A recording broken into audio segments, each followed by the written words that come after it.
A quem pertencem as Ilhas Malvinas?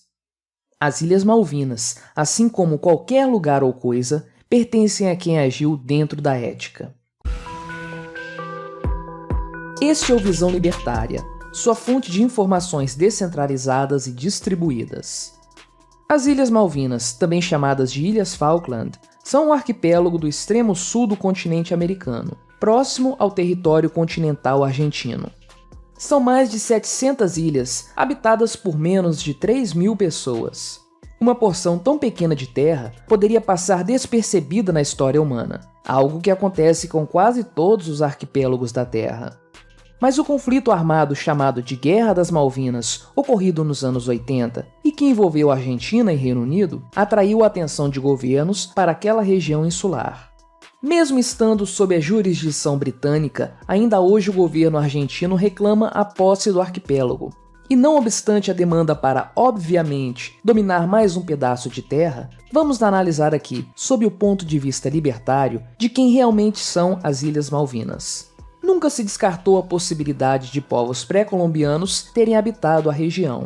Mas, quando os europeus chegaram ao arquipélago, a região estava completamente desabitada. O primeiro europeu a desembarcar teria sido o inglês John Strong em 1690.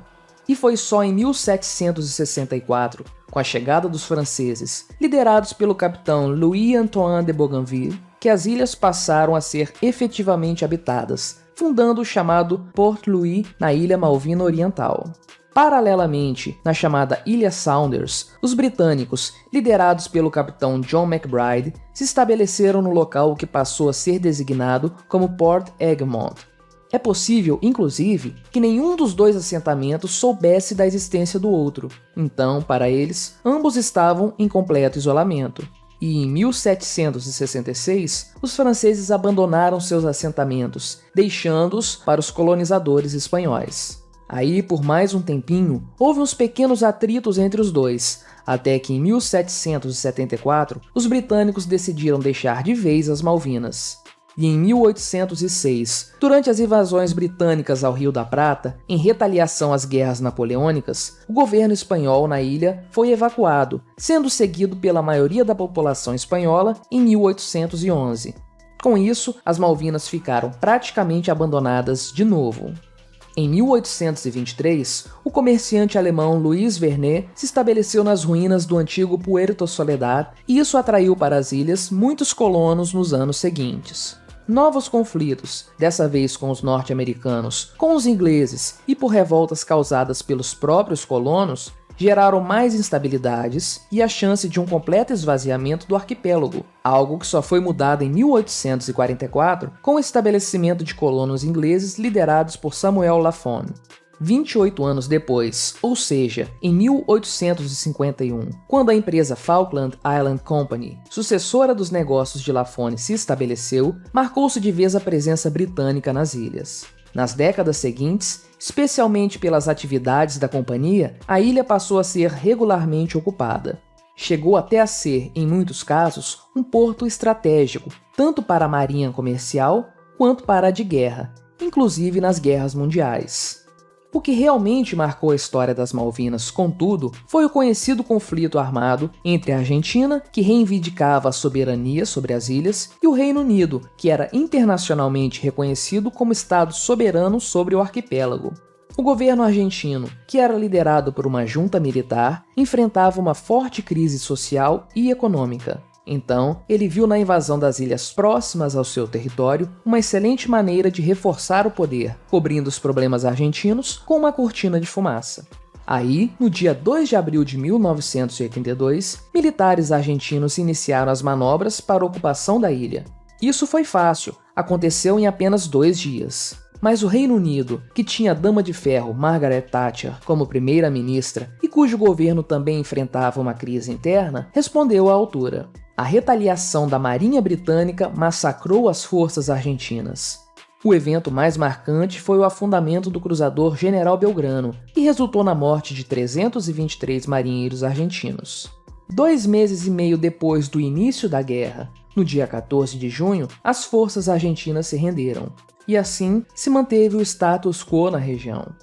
Apesar disso, continuaram as controvérsias e, 3 décadas depois, em 2013, foi realizado um referendo para que a população local decidisse quem teria o domínio, o governo argentino ou o britânico. Mas, como muitos previam, o resultado não surpreendeu. Quase 100% dos habitantes optaram por permanecer como parte do governo britânico.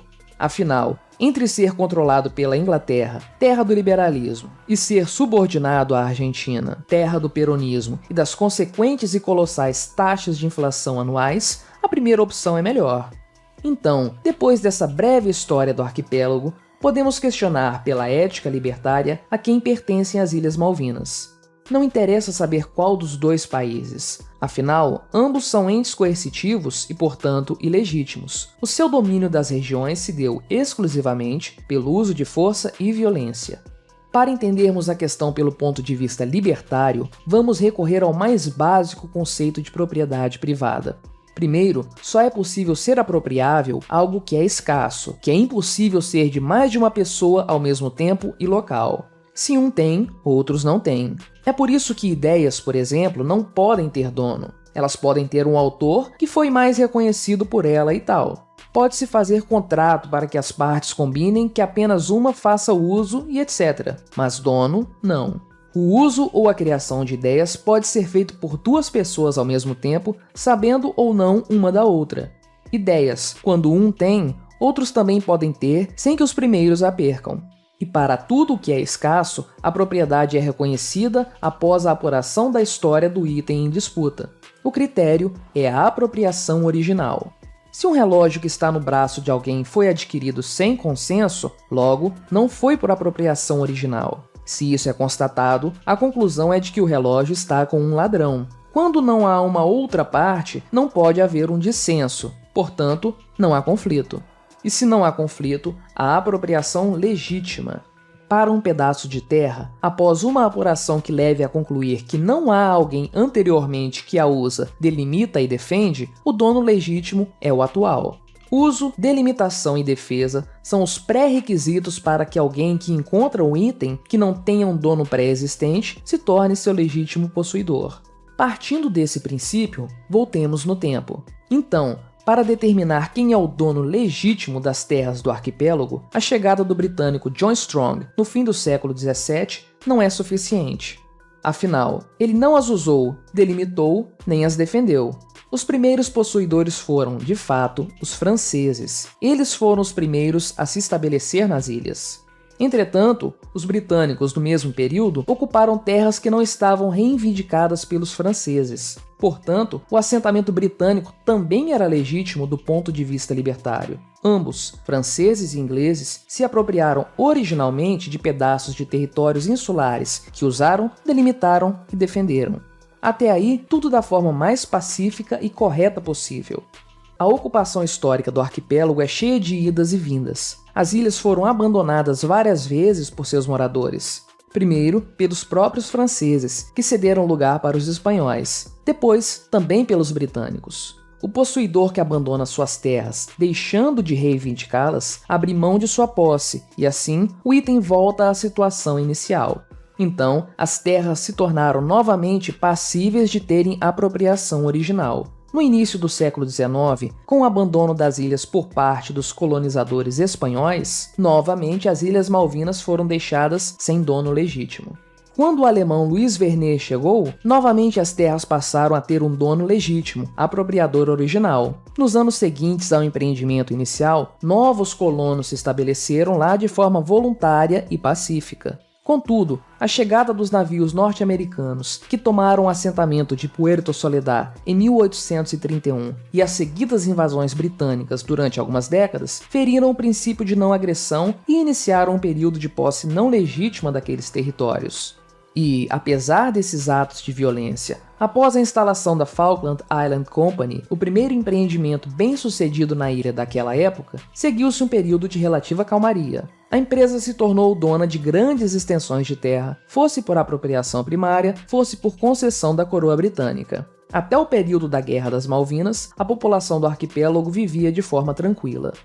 O fato é que hoje, os únicos habitantes da região são majoritariamente descendentes de britânicos que originalmente ocuparam as ilhas no século XIX. Eles não têm laços culturais com os argentinos. Herdaram a cultura dos galeses e escoceses. Assim como aconteceu em várias regiões que passaram por colonização a partir do século XVI, não é mais possível determinar quem seria o proprietário legítimo, quem foi o último que deteve a posse das regiões antes de as perder por meio da violência. O que se pode fazer é reconhecer a realidade atual e determinar, a partir daí, o caminho ético a se tomar. As Ilhas Malvinas, ou Falkland, pertencem aos seus habitantes, os atuais residentes e que lá desenvolvem suas atividades. Eles são soberanos, os que têm o legítimo direito de posse das ilhas. Os governos argentino e britânico foram apenas usurpadores que usaram violência contra o direito de propriedade das pessoas que eticamente usam, delimitam e protegem as suas terras. A Guerra das Malvinas e todos os conflitos anteriores representam a violência do Estado contra legítimos possuidores de propriedade devidamente usadas, demarcadas e protegidas. É pura e simples agressão contra indivíduos pacíficos. As Ilhas Malvinas têm sim donos, são os que vivem lá, e não importa qualquer alegação do Estado para reivindicar ou exercer controle da jurisdição do lugar. Isso sempre será antiético e uma violência contra os verdadeiros donos daqueles territórios. Obrigado por sua audiência. Esse artigo foi revisado por Stanley Calderelli, escrito e narrado por Quintessência. Se você gostou deste vídeo, clique no ícone de curtir abaixo e compartilhe o vídeo em suas redes sociais. Se você deseja ser notificado de outros vídeos, clique em se inscrever e depois no ícone da campainha. Até a próxima!